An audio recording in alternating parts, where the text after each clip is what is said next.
Kalktı kavарландыруу системасынын текшерүүнү баштагыла. Бирдиктүү маалыматтык башкаруу системасынын компонентинин ишин текшерүүнү жүргүзүүдө. Кабатыр болбоңуздар. Проводит тестирование компонентов информационно-управляющей системы.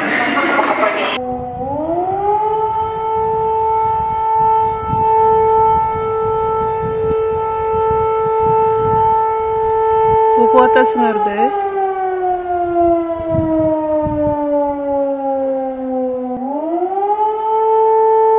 Страшно экен,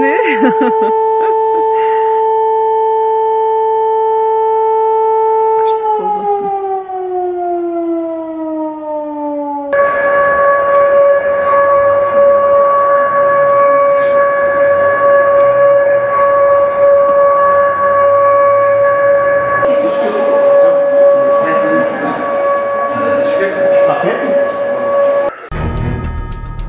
Дүрбөлөңгө түштүңүзбү? Өлкөдө сирена үнү жаңырды. Бүгүн 3 октябрда Бишкекте жана өлкө аймактарында өзгөчө кырдаалдык кабарлаган сиреналар жаңырды. Буга чейин өзгөчө кырдаалдар министри маалымат таратып, 3 октябрда саат 10:11:00 аралыгында Бишкек Ош шаарында жана облус райондун борборлорунда 5 мүнөткө чейин сиреналар катуу жаңырып, машыгуу өткөрүн эскерткен. Машыгуунун максаты өзгөчө кырдаалдар катталган учурда жарандардын өзүн алып жүрүү, адам өмүрүн сактоо, материалдык чыгымдарды азайтуу максатын көздөйт жана 5 октябрь Кыргыз Республикасында кырсыктардын тобокелдигин азайтуу күнүнө карата уюштурулган.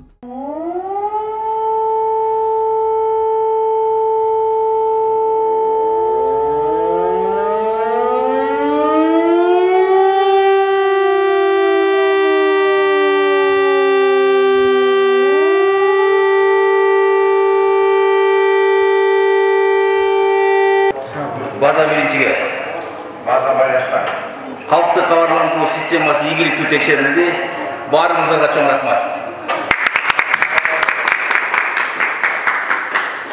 Кырсыктардын тобокелдигин азайтуу күнүнө карата ушу калкты кабарландыруу системасын бүгүн текшердик. Бүгүн ушу дагы жаңы системаны киргизгенбиз. Бул система болсо, эгерде башка кабарландыруу системалары интернет бар жерде, же бир байланыш бар жерде иштесе, бунун өзгөчөлүгү кайсы жерде цифровой телевидение иштейт, ошол жерде иштей берет да.